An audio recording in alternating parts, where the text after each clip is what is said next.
Hey everybody, welcome to another Bald Move Prestige movie edition. Today we're going to be talking about a great film, 1961's The Hustler.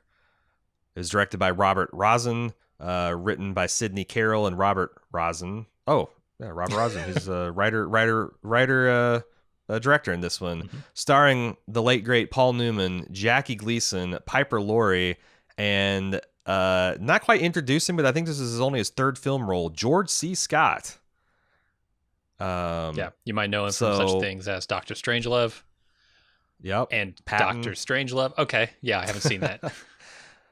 Jackie Gleason, of course, I don't think Paul Newman needs any introduction, Yeah, but Jackie Gleason, of course, famous for The Honeymooners, classic 1950s sitcom. And Piper Laurie, I didn't look up her roles. I should have, because these are the times where people need it. No one needs to know what films Ewan McGregor's been in, but like Piper Laurie, I did you dirty. I'm so sorry. mm, Um, so I had never seen this film before. It's a black and white, but it probably stylistic reasons. I mean, obviously you could film in yeah. Technicolor back then, but it's a black and white film. It's about a pool shark that goes around and plays pool for money. The And when he's titular not doing that, hustler. he's hustling marks out of their hard won pool dollars. Yep, pool Um, bucks. it's funny because like when you said that you liked this film, because I've known you for a long time, and I know you're pretty resistant to like watching quote unquote old films. And I see this, and it's like the opening scenes are like, and I remember watching the first 5 or 10 minutes, and I'm like, this is a black and white film. It's kind of like right there at the ragged edge before like method acting really took over Hollywood. So there's a lot of like Yeah. very stagey performances, and like, but the cinematography is pretty inventive, hmm and the shots are pretty creative, but and I could definitely see the dialogue, but I'm like, is it the pool? Because I know that you like to play pool. Like, okay, what is it about this film that Jim likes? But then like 15, 20 minutes, I was just completely engrossed. Yeah. Um, and I'm kind of like minor league obsessed with this film. I want to watch it again. I want to get the Criterion edition. I want to listen to a bunch of commentaries. I want to read a bunch of more reviews. Tell me about how did you come to watch this fucking film, and what sucked you in about it? So my brother recommended this to me, and I don't know how he came to be such a big fan of Paul Newman specifically. But at one point he had seen like basically every movie that Paul Newman had been in. Um, and I had seen The Sting with Robert Redford and Paul Sure. Newman, and Right. that's just fantastic. That movie is so good. And so when he recommended this to me and said, "Hey, Paul Newman's in this, and it's about pool," I was like, "Okay, awesome." I actually grew up around a lot of people who played pool. We had a pool hmm table in one of our houses where we lived for years in the basement, and I got The pretty good at first pool. the first time I met you, when your dad invited me to his house, you were in the basement with your brother wearing roller skates, going Yeah, around the pool table, sinking crazy shots as like what? As like a 10, 11-year-old, yeah, for sure. 12-year-old. Yeah, it was. That's so. Yeah, I We, guess this we tracks now that I think about it. we used to play a game where we would skip roller skate because the whole floor was tile down there, and so Sure. we Yeah. actually it was linoleum. We'd roller skate around the pool table, and the rule was you had to take the shot before the cue ball stopped moving. Um, and you're on roller skates, so like we're the level of difficulty there. Mobile mobile Gundam speed pool is what you're playing down there. Right. So I was a big fan of pool. My uncle, in fact, was actually very good at pool. He lived a bizarre life. But at one point, in his family home with his wife and two children, had a pool table in his living room, uh, just taking up the whole damn thing. And they tolerated it. And he was really good, like tournament level kind of pool player. Not, he was no Willie Moscone, but he was quite good. No Minnesota Fats. No Minnesota Fats, no Fast Eddie, but still very good. And so, when Paul Newman and Poole collide, that's kind of like a pretty good intersection for me.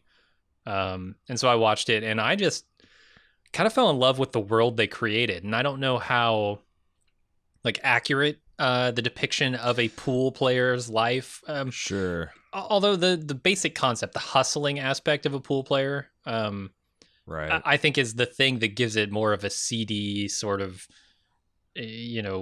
forbidden tone to the whole thing. Whereas if it was just a tournament pool player who was kind of straight up pool player, it wouldn't have nearly the same sort of draw for me. I like the dirty, sort of underhanded, corrupt world that they're playing in.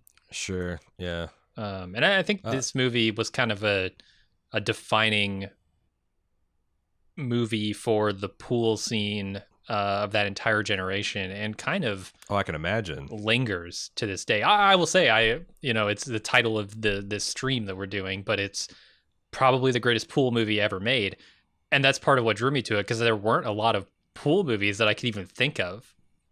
Like I'm struggling to think of one other than The Color of Money, which is just the sequel to The Hustler. Didn't Vince Vaughn make a movie that was kind of about playing pool? Like, I feel like, That sounds right. yeah. So there's because I have seen another pool movie besides this one. Hmm. But I had no idea that the Hustler and Color of Money were like sequels either. Now I really want to see The Color of Yeah. Money. So The Color of Money, Um, Paul Newman's in that as like Tom Cruise's manager, trainer, whatever, George C. Scott kind of is in this, but he's the same character, Fast Eddie Interesting. Felson. Huh. That's cool. Yeah, I had a like when in my like teenage years kind of like developed a love of pool because one of the local elders, we the witnesses typically attend 3 Bible meetings, Christian meetings a week, and one of them would happen in people's homes. It's called the Bible study. Yeah. And the person who was hosting in my neighborhood was this elder who had a pretty nice house, and he had a big pool table in his basement. Can we call him the horse? Can we call him the horse?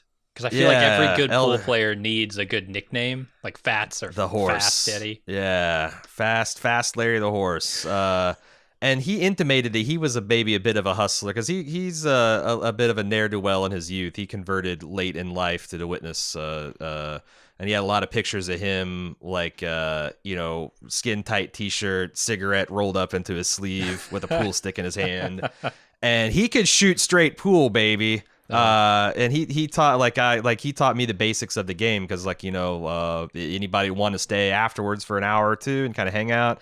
That's where I learned my love of country music. I learned the shoot pool at a not very proficient, but I don't embarrass myself level. So I have a lot of fond memories of spending a lot of time around a pool table myself. And the pool in this movie is actually really excellent. Yeah. I was shocked at how, in my research, my first question is like, Paul Newman can really, shoot pool. And he's got some, like, I think above average shots that he sinks. Of course, you can do take after take, but I guess Jackie Gleason was actually kind of a pro level player himself. Yeah. And then they had, as a technical consultant and for insert shots, a legit pool pro that do, like, because there's some just ridiculous shit, like the things where a ball jumps over another ball and then spins backwards to come and knock something in the corner pocket. And I don't think either one of that was handled by the pool professional. But there's a lot of wide shots of Gleason and Newman just sinking pretty tough shots. Yeah, I think that in was sequence too. That was one of the things that the director, kind of leaned on, is Jackie Gleason's abilities at pool.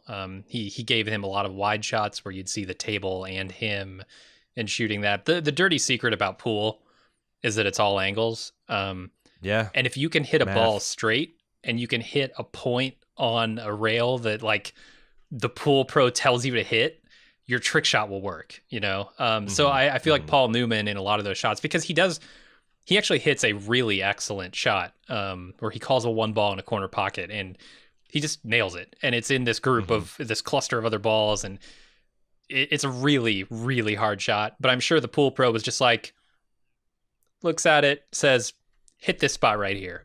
And Paul Newman, having trained to hit the ball straight, is able to hit that shot. And if it takes you 10 shots to do it, it's like not like there, there's actually a lot of pool in this, but not enough to where, if it took someone 20 shots to make it, then you got probably the time in the schedule to do it. But I think that helps a lot, because the other thing is I don't think because I also, there's very many different ways to play pool. You know, they're playing like straight pool, 9 ball, Mhm. billiards. I don't know the intricacies of any of those games. I usually played 8 ball when I was playing, which is Yeah. kind of like the beginner ball. But Eight, you don't eight or really nine. need to. You don't really need to understand how to fuck to play pool to understand this movie, because in much the same way that like searching for Bobby Fischer does not require you to understand how to play chess. Yeah. It's just the backdrop to tell this morality play of Mhm. a man that is obsessed with being a winner to the extent that it makes him a loser. And I was always speaking about all about the angles. Like the first 20 minutes of this movie was me trying to figure out the film's angle, because it starts with like a small time hustle with Paul Newman, his character, and his like mentor, his manager, his straight man that enables him to do some of these confidence, because a lot of this, the hustling part of it, is just confidence, Yeah. scams. Like, oh yeah, we're just in town for an insurance salesman convention, and my buddy here's got he's the salesman of the year, and he's going to get a big commission check, and oh, he's been drinking a lot, and oh, you just spent your last 4 months of commissions, Eddie, you're in trouble, I can't watch this, we got to get out of here. And then the local pool sharks like start smelling blood in the water, and you take him for some money, and you run. And they Mhm. make it a point of like, Paul Newman, so good looking, so charismatic, so good at that aspect of it, that he gets himself into trouble. So Yeah. then in the second, when we first meet Minnesota Fats, and he's wanting to win 10 grand off of him, and then he end up losing 18, I'm like, is this like, is this like going to be like some multi-stage hustle, though he's like doing this act to take him for 100,000 or something? But no, that's not what it is. It's Yeah. like he has this fatal flaw. He's got no character. He's a loser. Mhm. It's something missing inside him. It's a lot like watching an addict, honestly. Yeah. Um, I think some of the best movies are movies that say something about the human experience. And I this movie very much is a question of what are you going to do with your life? mhm.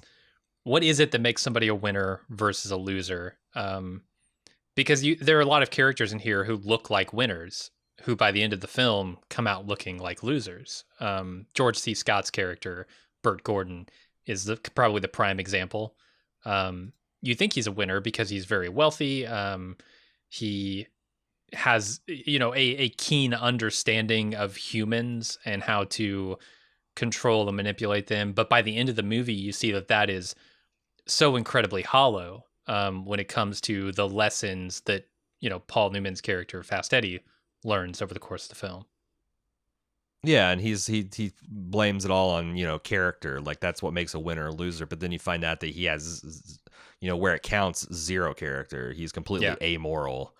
And what kind of life does that lead him? Yeah, that's, boy, I tell you, I don't want to spoil the film too much, because I imagine there's a lot of people out here that have not seen it. hmm And again, like if you're the type of person that hates like old timey movies that are slow paced, etc., fully know that this is coming from, as recommended from a man who typically feels that same I way. feel you. Yep. Uh, and it just really works. And the core performances are like, I think George C. Scott is amazing. I think Paul Incredible. Newman is, again, there's a couple things that very much feel stagey, like the hmm previous era of Hollywood. There's still some you can, but I think that transition is kind of fascinating. Yeah. And some things he does where he's just like hanging out with Sarah, the Piper Laurie character, where he's just effortlessly embodying this character, hmm and he's just so cool and so good. It's And it's it's a lot of fun to watch. and that performance from Jackie Gleason is understated. Like he doesn't have a huge role in this, despite being um one of like four characters in the entire movie who's actually a character. Hmm. Uh As a speaking role, yeah. he has a lot of screen time, but he doesn't do much speaking. He's much more like this calm, cool, collected presence through the film, but you feel like there's a sadness in there. There's a very Yes. serious and intimidating presence from him at times. Uh-huh. and it's all conveyed via looks and movement, and there's not much in the way Body of language, dialogue. yeah. There's an early scene where, Paul Newman meets Minnesota Fats for the first time, and you're watching Jackie Gleason play, and he's kind of narrating, like, look at this fat man. He Yeah. moves like a ballerina, and he's look at the fluid grace, not a way. And you can see it in his performance. Like, it doesn't help or it doesn't hurt that Jackie Gleason's very talented at pool, but just the way he's working around his table methodically, sinking shot. And that's, I think, one of the, you know, that's the psychology of pool that I think is interesting. The fact that, like, when you're running a table and the other guy can do nothing, literally, Yeah. like, as long as if you don't miss your shot, the other guy doesn't get to play at all. Yeah, I mean, you could It's win like- $18,000 off them having never given them a shot, like the way And that it's- straight pool works. Yeah, and it's like fundamentally unfair. It's like, imagine a basketball game where you hit your first shot and you just keep, as long as you can keep making them, Yeah. the other person just has to sit and hope for you to fuck up a shot. And the psychology into, like, the kind of shit talking that they do, and like it's like watching it's got all the excitement of, like, high stakes poker, except for the game is infinitely more interesting, I think. Yeah, and there's also like it's partially down to this movie and the hustler life, but like there's this dirty aspect to it, but there's also this very respectful attitude that all the pool players have too, which is strange. It's a weird blend. If there were something dirty about, like, tennis, right, where everybody's just right, or golf, yeah. Uh-huh. it's a weird life, a weird thing. A lot of drinking, a lot of smoking. Well, it's like when he walks into Ames Pool Hall, which I understand is like an actual real life kind of, like, or back in the day, Mecca. And he walks in and is like, this is like church. It is something kind of holy and sacred, and all the players, even though they're all trying to scam each other, there is something about the purity and the sanctity of the competition that they do respect. Yeah, but I feel like it's like church in the same way that, like, yeah, God's there, but also there are the horny teenage girls who are there. It's like this blend of sacred and really just profane. Raunchy. Yeah. And it's embodied, like, when he goes into, he's like, so this is just a pool hall, and the guy at the I don't know, cashier table that's all fenced in, there's a giant sign that says no gambling too. Yeah. Even though that's the only thing that happens here, and he's like, there's no bar, no pinball, no bowling, it's just pool. This is Ames, mister. Like, there's that's the other thing. Like, the primary reason I love these older films is when you get to see that, like, that dialogue that crackles, and there's a lot of that stuff, like when Fats, Minnesota Fats is kind of like prospect hunter.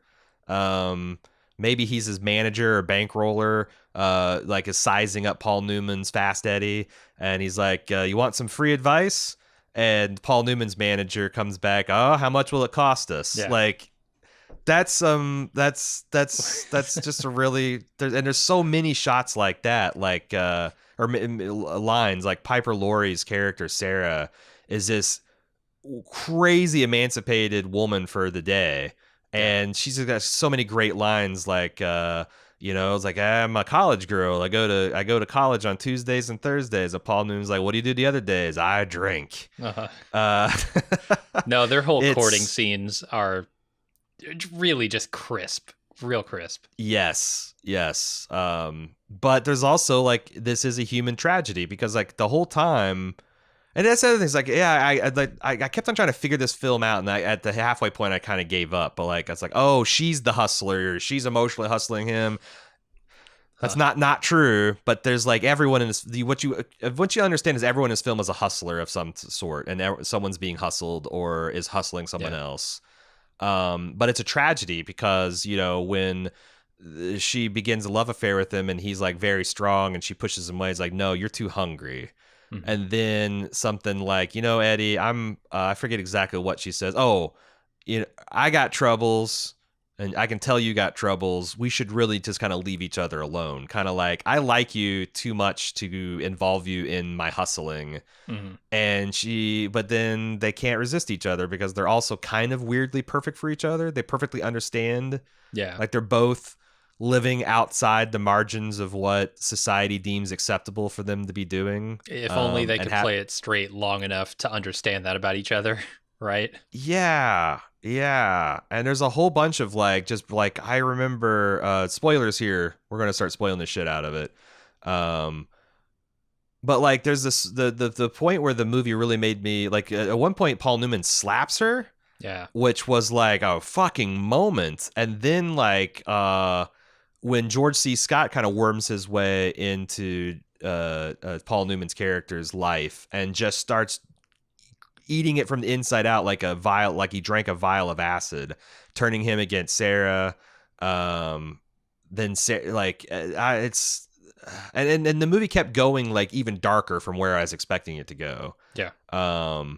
It's very tasteful for like Hollywood standards. Like, her the eventual suicide is shot in a way that like you have to, it's like a child wouldn't understand why Paul Newman is so upset with what he's seeing in there, because there's like just a spot of blood on the sink and that's it. And it's all in black and white, so there's no real blood.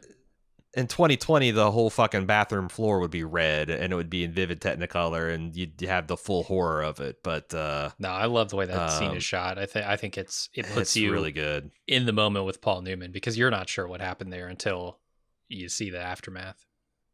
But the film, like, it's like the whole first act is just this breathless thing where it's like, I thought like when he sits down with Minnesota Fats and he's starting to shoot this game of pool, I'm like, well, this is going to be, like he's going to get his ass whipped and then he's going to level up through the whole film and then he's going to come back and win for good. But like that first match, it's weird. It's almost like if you were watching Rocky and the final fight happens in the first act, and then the climactic fight is just like a minor rehash of that first amazing fight. Yeah. Because this pool game, they start playing pool at 8 p.m.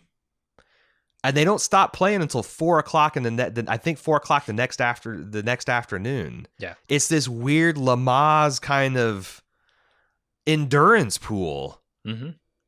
Yeah. And I don't know if that's a normal thing. I feel like it's not. As a hustler, you're probably in and out pretty quick in these places so as not to get found out. But yeah, I mean, everybody knows what the score is here, right? Because this is the level where hustling. Nobody's being hustled. This is just two professionals going at it for money. It's a prize fight. But they try. It's hilarious because Newman comes in there like, oh, who's that Fast Eddie Felsen guy? Who's he? Never heard of him. Right. Yeah. He's going to try and hustle these guys, but then it becomes clear, they're just playing it at some point. And that's the thing. It's like, it's never not a hustle because like Fats agrees to play for $100 a game, which is a princely sum back in the day. But the next time he comes in, he wants $1,000 a game because he's like, I know you're dangerous now because you almost beat me. In fact, the only reason you didn't beat me is because you're a loser. That's the thing. So why did Paul Newman comes up with that? He rolls up into Ames. He tells his manager, I'm gonna win $10,000 tonight. Hot damn! Can you imagine rolling out here at $10,000? Like that's his dream scenario, and he gets it in like the wee hours of the morning. But the Minnesota Fats won't concede the victory. Yeah, so it's like it's more about like ego and pride and domination of Fats than it is really about the money. I wonder if Fats knew that. Like, maybe Fats is just better at drinking and staying up late, and he's like, he's this is a rope-a-dope like strategy that if I just keep this guy on his feet long enough, he's going to tire before I do, and then I'll be able to win my money back. And it works out, yeah. But it's like, that's the whole deal. And there's a really heartbreaking scene where he has with Piper Laurie where he's talking about like, I just want all my life I felt like a loser and I want to be a winner.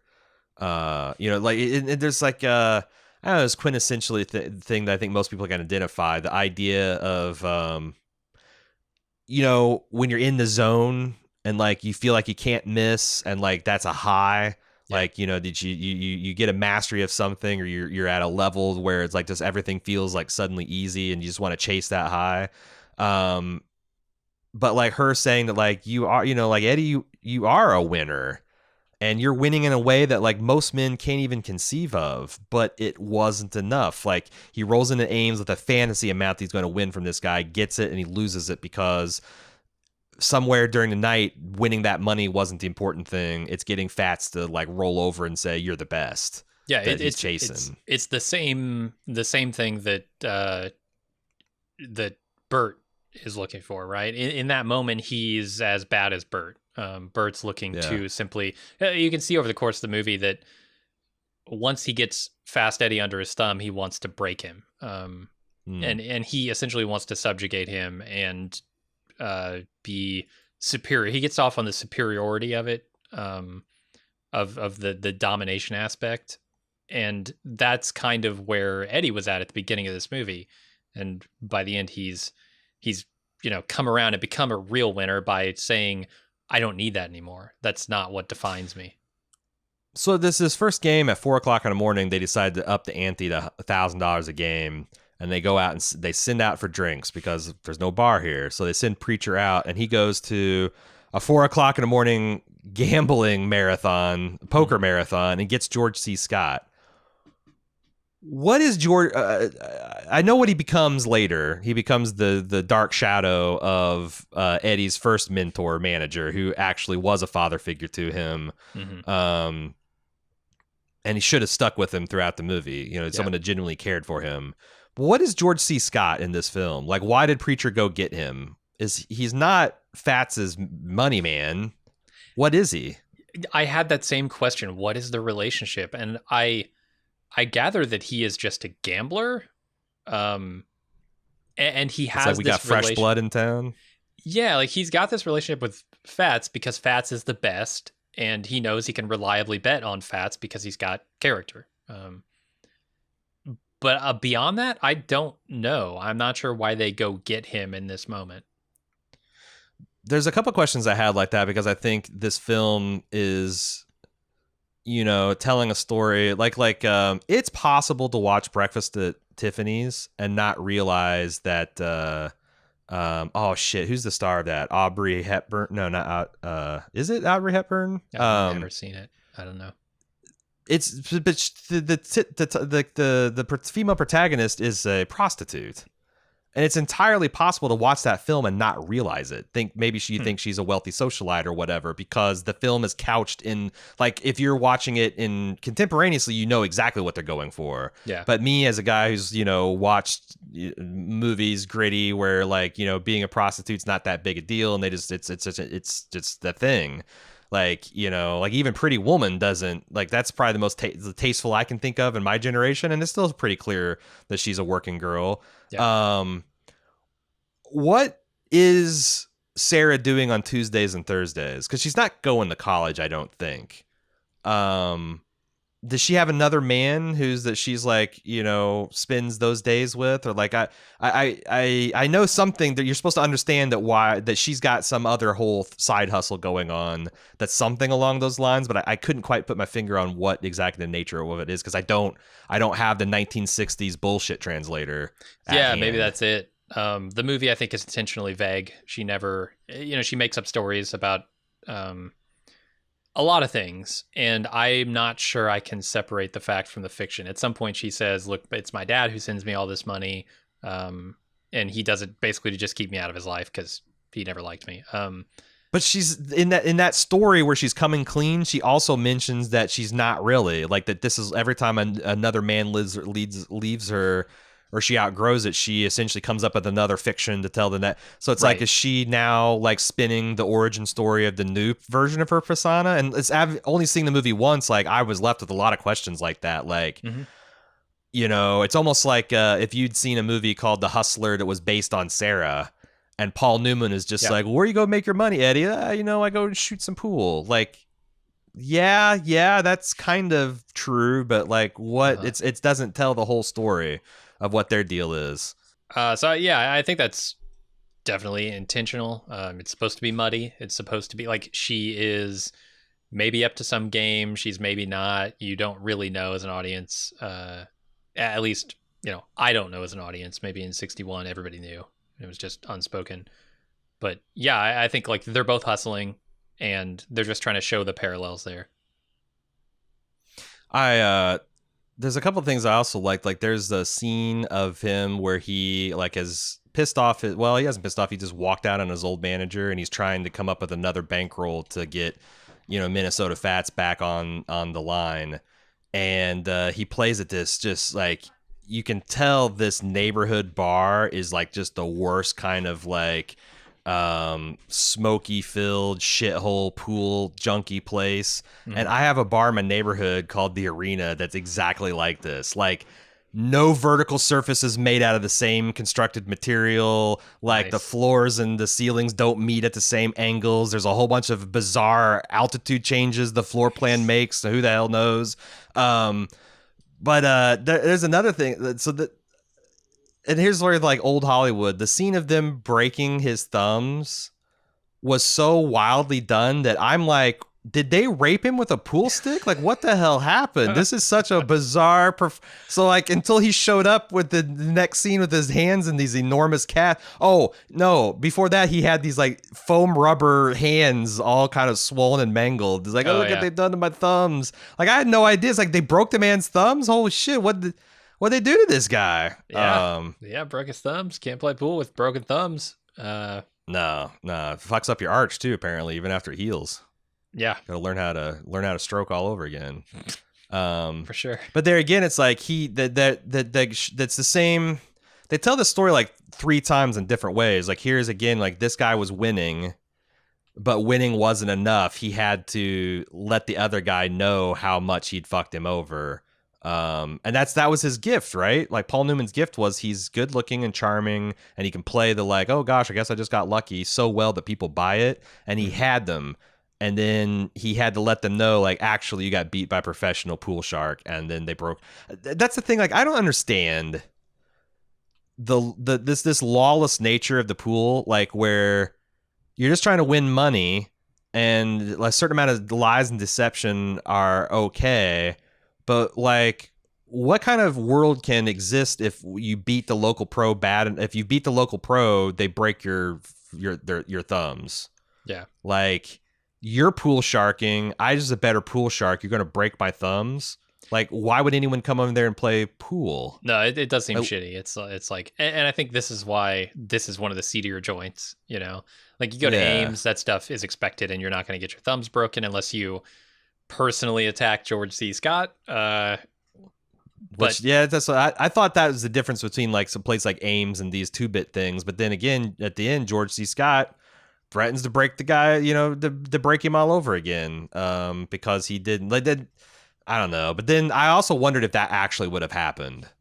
Like, no, if that he last had scene is brilliant. I love that last scene where Paul Newman, gives his self-righteous speech about how Bert is just, a broken, hollow person. He's a loser, born loser, and that whole time, it's like the power dynamic there is so intricate and so interesting, because Paul Newman's coming in there into a den of thieves, calling out the thieves and stealing from them, Yeah.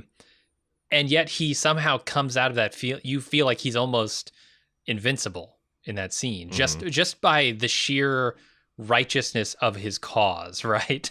And the lumps he's taken along the way, and the ability to lay those all bare in front of his abuser. It's a fascinating power dynamic in that final scene, and the capper with him and Fats like showing a bit of respect for their games to each other is just I love that final scene. It's so good. The director Robert Rosen hired a bunch of like actual nightclub toughs and thugs and like collectors to play the guys that are like surrounding Newman, and I think that's another place where ambiguity. You're right. He comes in as an audience member. He comes in there the head of Righteous Team, and I think he's going to be okay. But like, it was a question in my mind. Like, if George C. Scott had said, "Fuck this," you know what? I want my 50%.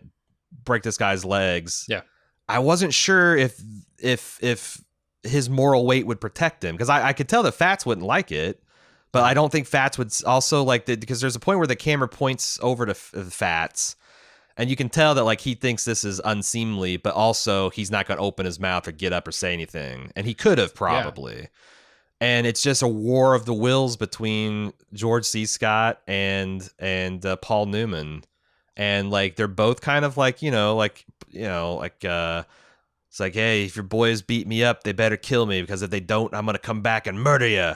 Uh, It's kind of a little bit of a hustle within the hustle, or on top of the hustle, and I really yeah. liked it because, again, I have no idea what would have happened in that room if George C. Scott, like, would that have broken George C. Scott? Like, maybe they would break his arms, but then everybody, he would lose his mystique, Right. Yeah. Then he just as becomes another this. thug.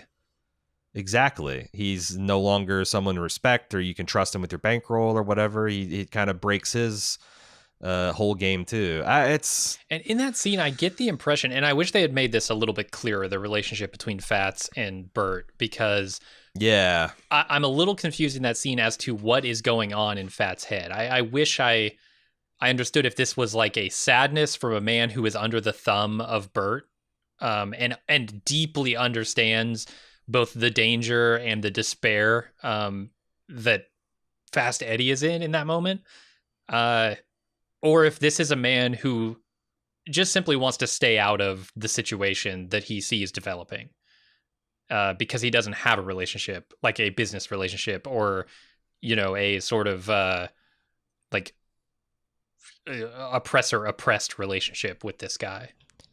Yeah, he does feel kind of like a bit of a free agent. He's Yeah, benefiting almost too from much. this environment, and he doesn't want to, like, throw his weight, no pun intended, on either side of it. But I'm just Um, not sure if that's what I'm supposed to be thinking about him in that moment, or if I'm supposed to understand the relationship between the two. hmm. Yeah, I don't know. There's the I guess the one flaw that I have in this movie, and it's more of a modernized type of flaw, is it does indulge in the stereotype of the woman has to suffer a maximum consequence as a turning point in the male character's life. Yeah. Like, she's essentially a teachable, like, he gets all of his character in the depths that she is forced to fall because of George C. Scott putting the wedge between them. And he's like, I had to lose everything until I got tired of losing, and it's all about her life. And that's there's a reason that's a trope that people are kind of moving away from. Sure. Not because it's necessarily offensive. It's just like, Jesus Christ, I've seen it in 9 out of 10 action films. The other 1 out of 10 is the daughter instead of the wife or girlfriend. um but, like, Yeah. that's the one thing that doesn't quite work on but everything else is like, there's terrible things happening, but, like, it feels like, Sarah, I feel really bad for her, but she feels like that, like, if there's that kind of a free-spirited woman with this, like, kind of checkered past in 1961, it probably looked like that. And Paul Newman looks like and acts like the type of character with his background in that time period as well. I have no idea because there's a lot of questions I have of, like, I always wonder why people fall for hustles in pool, because it just feels like you would be, like, on maximum guard, like, anytime someone shows up and starts drinking and has this old story about, because they even lampooned this in that stupid Farley Brothers film Kingpin. Like, oh, you got your paycheck, and like, Bill Murray does a clumsy version of this, and he ends up getting his Woody Harrelson ends up getting his hands ran through the ball return or whatever. Yeah. Like, anytime someone comes in, starts drinking, and saying he's got a commission check, you just put your hand on your wallet and back away, right? Like, Sure. how? I mean, like, you this do it is in an it's arcade, right? Like, I mean, I guess there's a sucker born every day. Maybe that's the thing, is, like, you're relying on a steady supply of marks, or people that are, like, overconfident in their own skills or something like that. But, like, I don't understand how the hustle works, but it kind of works in a science fiction way, that, like, this world they put in is so consistent and believable and just rock solid in who inhabits it and what it looks like, that you just believe that there's places where that's just the way it works, man. It's this weird fucking culture that you can't understand because you're not in it, but it has internally consistent rules that if you follow, you get this outcome, and if you don't, you get that other outcome. But my God, like, that George C. Scott, like, gave me some serious, like, Talented Mr. Ripley chills. Like, when you really understand the depths of his immorality yeah. and lack of character. Those scenes 'cause where he's going at it with Piper Laurie, with Sarah, yeah, Sarah are outstanding. Like, I think, like, George C. Scott is so amazing as this, like, sleazeball gambler. with the Piper veneer Laurie, of respectability. Yeah. she she's maybe the stagiest of all the actors, I feel. Huh. I would say that the father figure mentor was clearly, he's the old school actor. He's saying his lines. He's saying it. Okay. There's Yeah. no method in his acting at all. He's just a guy saying lines, man. I mean, she's definitely method acting, but there's something a little, it's like slightly artificial, maybe less easy about the role. But the character is super. And look, I haven't seen a lot of '60s movies, and so I wasn't alive during the '60s, so I don't know much about like, is this a pretty standard role for a woman to have? Is there in these movies a lot of sort of moral arguments that they're presenting to male characters who are really gross? But she's able to do that in these scenes in such a believable way. Like, she is as formidable a character as Bert is. And those hotel room scenes are, in my opinion, great. When she's just correctly identifying like exactly what he's trying to do with Eddie and how disgusting it is, and just how he's not equipped to really deal with her. Mm-hmm.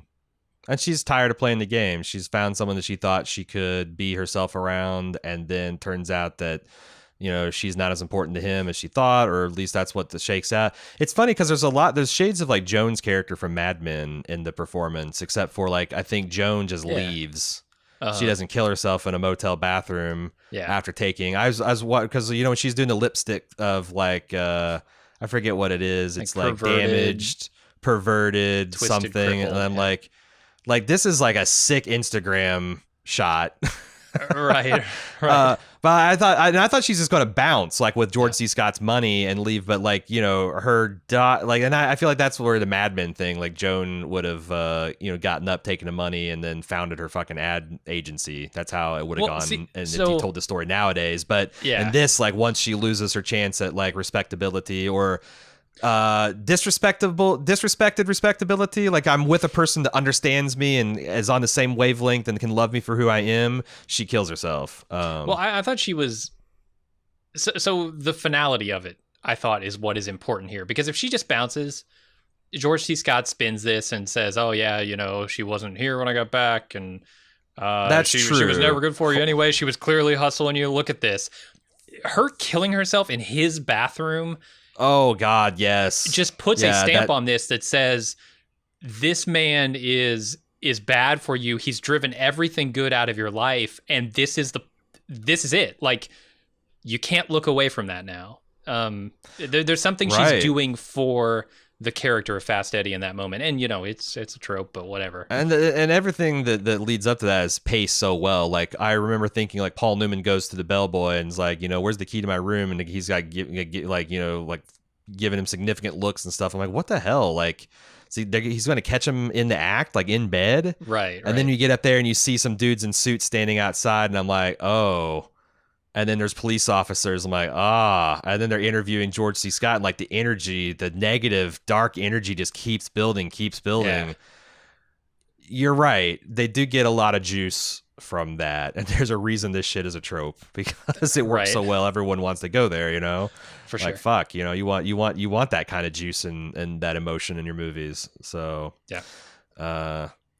yeah, and then like I thought the other thing, like the final like 20 minutes of this movie is just like relentless. Like when he comes in there with the showdown at Fats, and they don't really fuck around with, like, there's no marathon 48-hour pool session. He just like dispatches them, and he wins the money, and he goes to leave, and George C. Scott just gets up and screams, "Where's my money?" Mm-hmm. And I'm like, and it's just because I thought the movie was over, and then like, oh shit, there's this whole thing. Wow. Yeah. It's really an excellent climax to this film, and then it's just out. Yep. You know, he gives his speech, and the thing just ends. He walks out. It's done.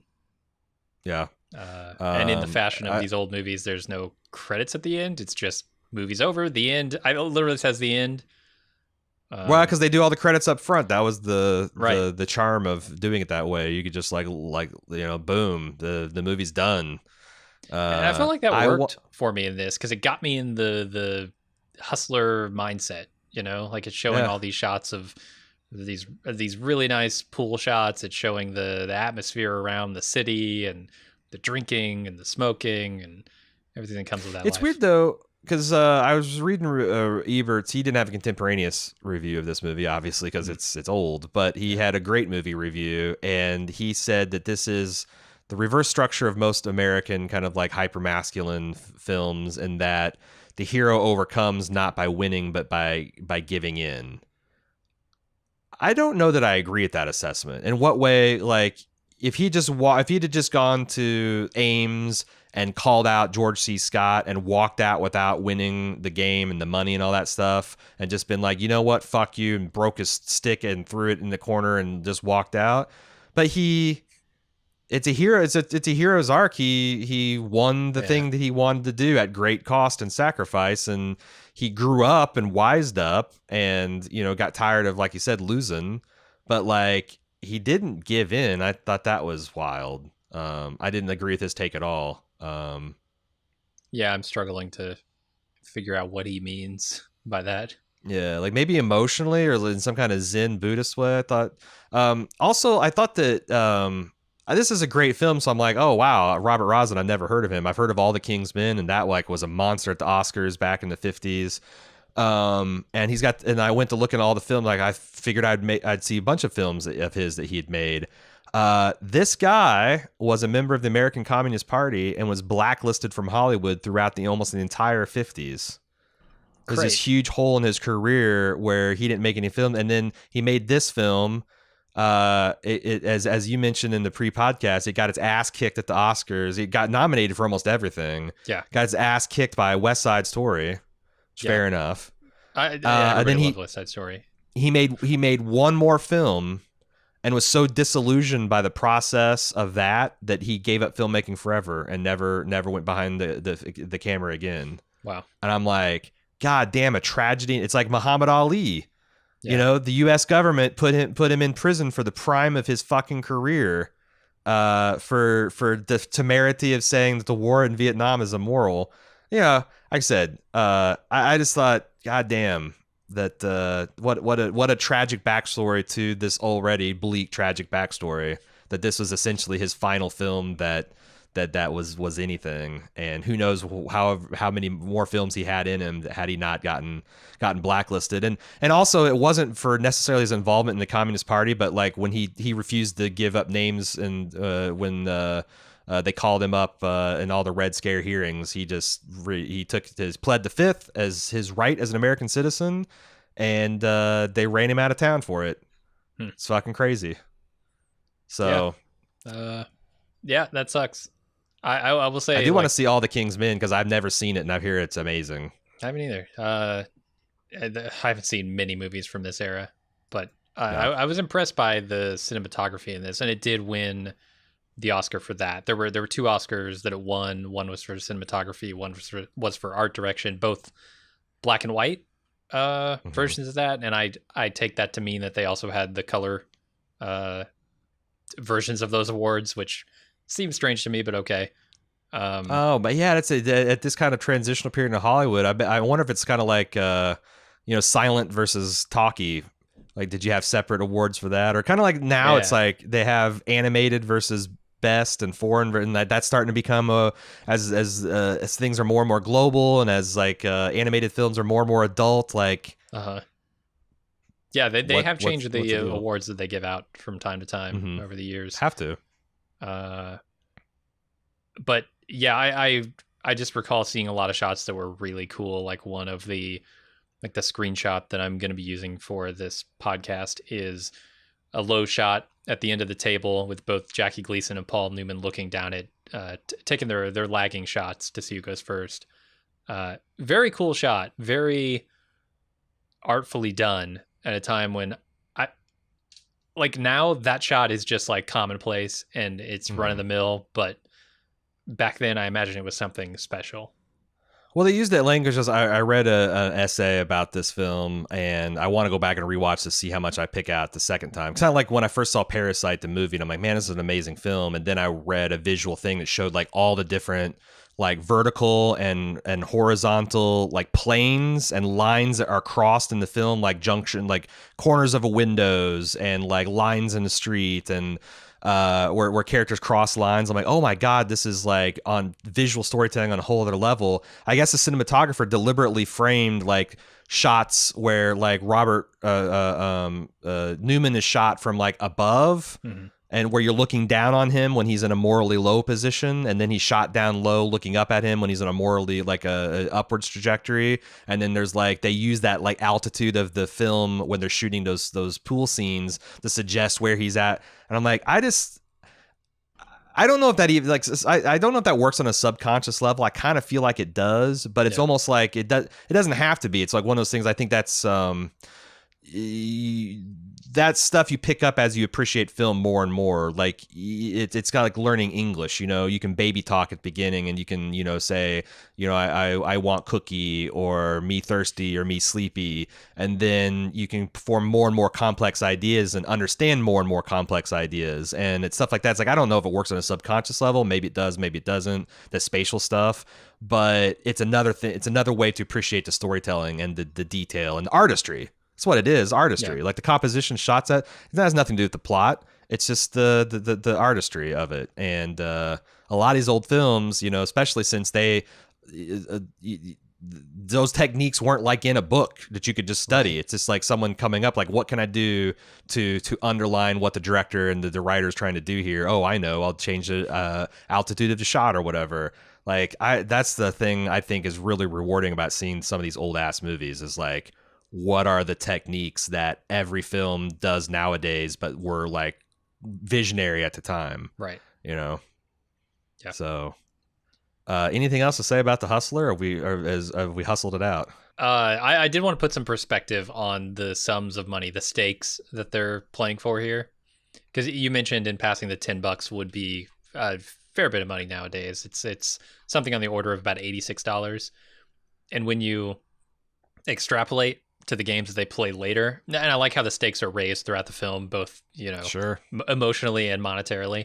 By the end, they're playing for, they start at $1,000 and they get up to $3,000 a game, and $3,000 in today's money is about $26,000 per game that they're playing for. I was thinking that, yeah, well, when he's wanting to win $10,000, he's winning like $100,000. He's winning 3 years' pay. Yeah.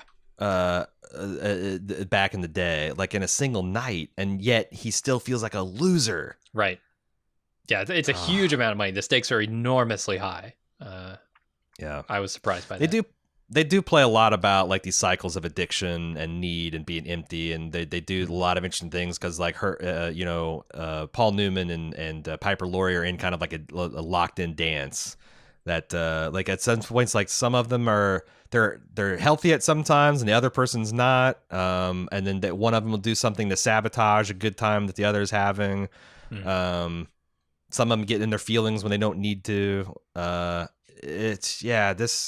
gonna watch this a couple more times for sure.